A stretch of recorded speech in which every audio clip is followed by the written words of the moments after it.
Hello, I'm Glenn Lesanto, and I'm sitting on my sofa with Redg Snodgrass, who's big in the wearable tech field. Reggie, wearable tech, I've been speaking to some of my friends who are quite tech guys, and they're early adopters, and they're sort of saying, I don't know about this wearable tech, but you're telling me that it's coming and nothing's going to stop it. How's this going to work? Yeah, I think it's the same people that probably told you that mobile would never take off, and then they said, "Oh, you'll never have nobody will ever have smartphones as ubiquitous as they are." Glenn, it's kind of the natural evolution of technology where sensors, which this phone has 17, and this watch has 7, glass has a lot of different sensors. It's the thing that's driving us, the thing that's connecting us in humanity. So what's important to note is that there is this evolutionary track that we take where technology is about connections and understanding data and understanding who the end users actually are. You get that from sensors, and sensors come from wearable technology. Right. And so whereas at one time we had children that didn't know a world without internet, and then children that didn't know a world without a smartphone, soon you're going to have children that don't know a world without wearables. Yeah, this is an interesting point because a lot of the people who are saying, I'm not sure I would adopt wearable, are over 30. Yeah.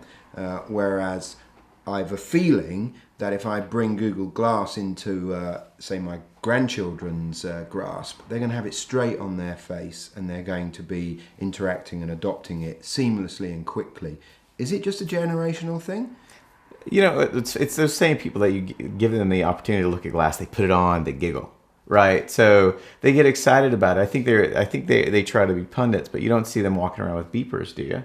No. They have the latest smartphone or Absolutely. some other gadget. So it's just a natural discourse for people to feel smarter by being negative. Yeah, right? yeah. So Yeah, we'll see how it all pans out, and it's more than just glass or smartwatches or anything else like that. It's about this whole connectivity movement and really where mobility is going. And I think that's important to note. And also the wearable tech isn't just about us making videos and phone calls and doing social stuff. It crosses over into industry, into military, into medicine. Is that area going to be a really significant driving force of the mass adoption of wearable tech? Well, I think it's really as much about self-actualization as anything. So, this Basis watch that I have, it's got about 7 sensors on it. It knows when I'm sleeping. It's like Santa Claus, knows when I'm sleeping, knows when I'm awake, knows when I've been bad or good. But really what it does is it knows my skin temperature, my heart rate. I mean, the massive amounts of data that I'm able to get on myself and understand, hey, if I eat something at a certain time, my sleeping patterns are changed. So to be able to understand those things makes you a more efficient human being, but also a generalized better person to be around because you can understand who you are and your moods.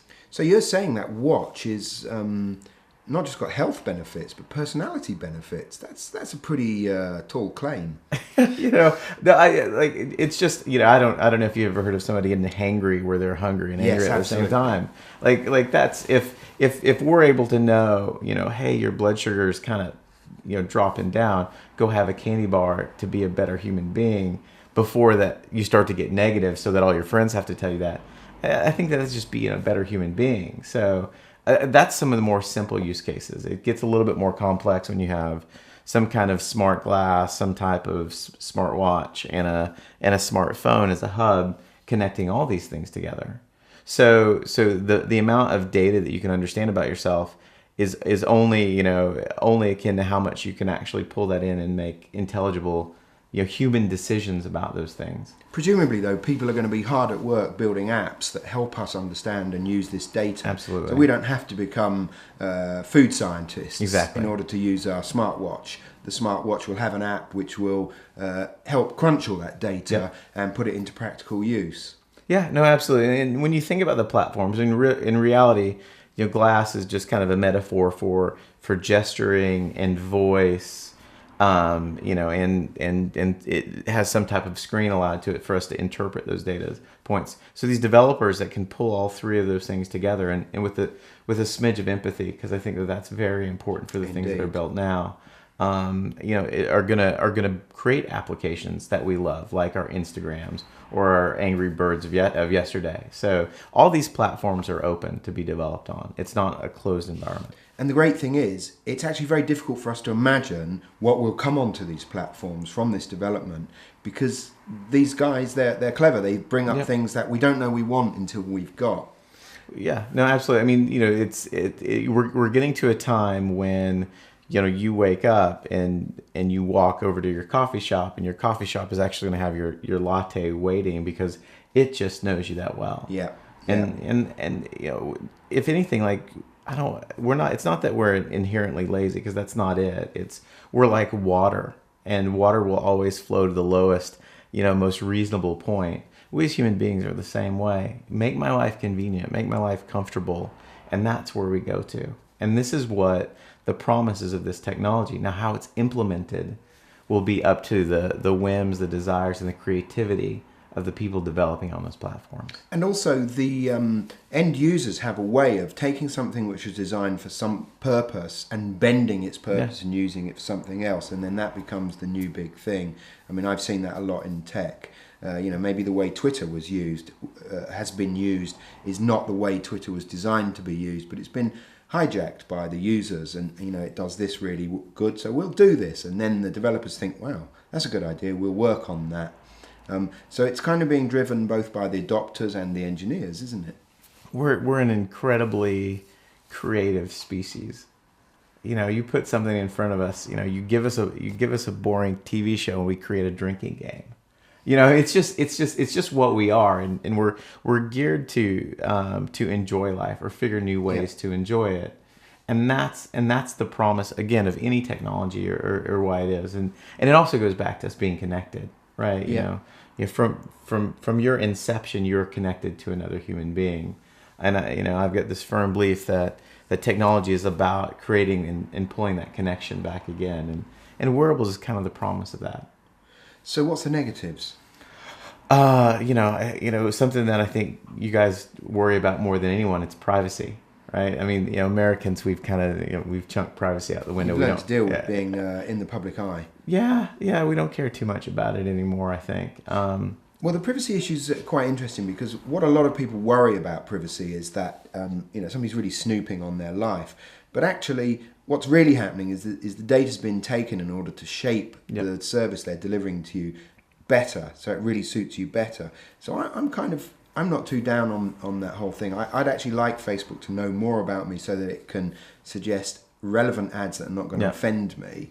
And then that makes the whole thing more effective for everybody. Yeah, or even relevant people who you would enjoy being around. I mean, it's that is the catch-22. It's like, make my life convenient, but I don't want to give you the things that will allow you to make my life convenient. Or pay for it. And I think a lot of politicians aren't as connected to technology because that connectivity isn't there. That's why you get asinine or ridiculous policies that impede the growth and the acceleration of technology. But then you see these guys that are wearing all this stuff, that are actually in Parliament or in Congress, that are creating kind of the bastions so that we can move forward as a community. And how will business use Wearable? I mean, say I'm a mom and pop store, to use the American term, and I don't know, I'm selling general groceries or something. How's Wearable going to affect my business? Oh, I think it's fascinating. Everything from somebody being able to have a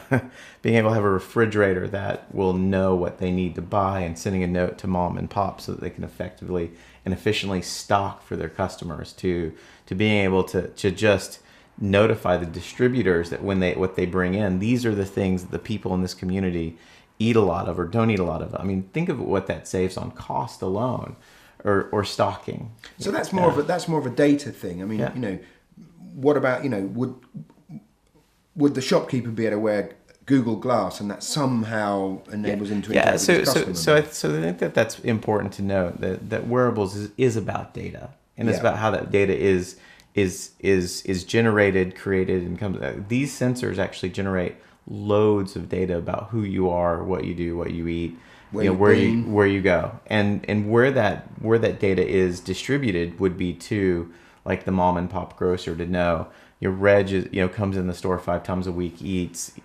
22 Baby Ruth candy bars. You better stock more of these things. Let's make sure that they're there for Reg. Let's send him everything else like that. No, Reg is coming down the street right now. Do you have those out? Can you package those for him? So that would be your wearable communicating with the store's wearables. Yes. Yeah. So this is an interesting thing.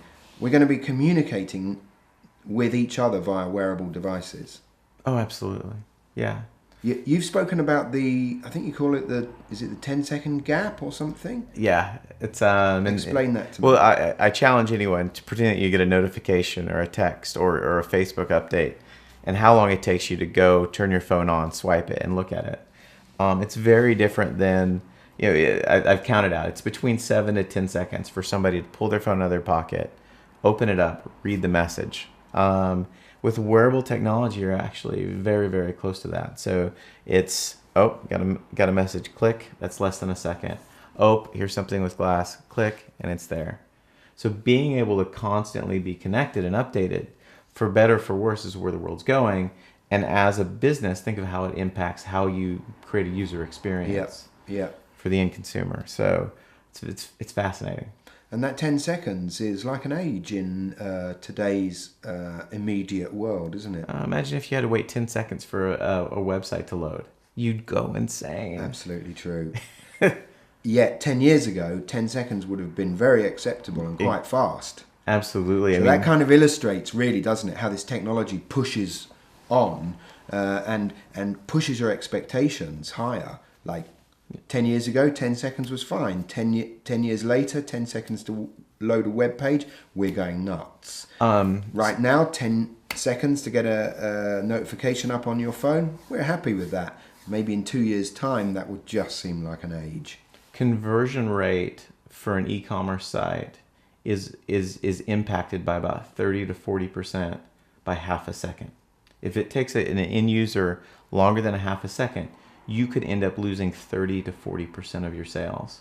So think about time is money. Time is a business. Yeah. Your whole entire business is gone or survives based on how quick and how fast you can reach the customer, based on the expectations that are set in the future. So I'm going to kind of throw this wide a bit. All right.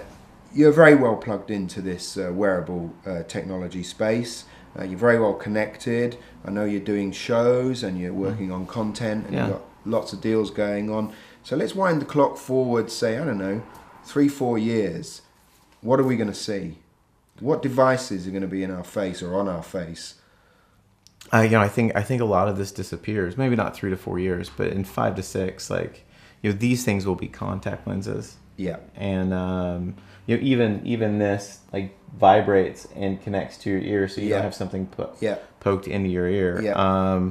There are pills right now that are platforms, meaning they're like tiny technology devices that you take, and it actually distributes medicine based on your biomechanical readout of who you are as an individual. So the contact with the tech is getting closer and closer and closer. So it's going out of your hand onto your skin and maybe under your skin. Yeah, maybe inside you, right?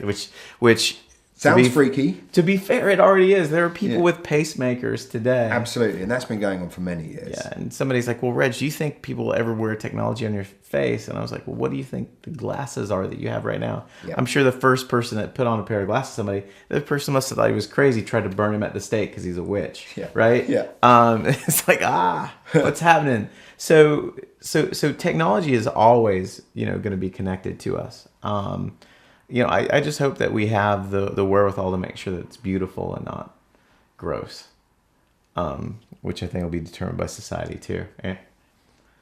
So yeah, I'm excited about it. I'm excited too. I'm really looking forward to seeing this tech developing over the next few years, and I really hope I'm part of that development.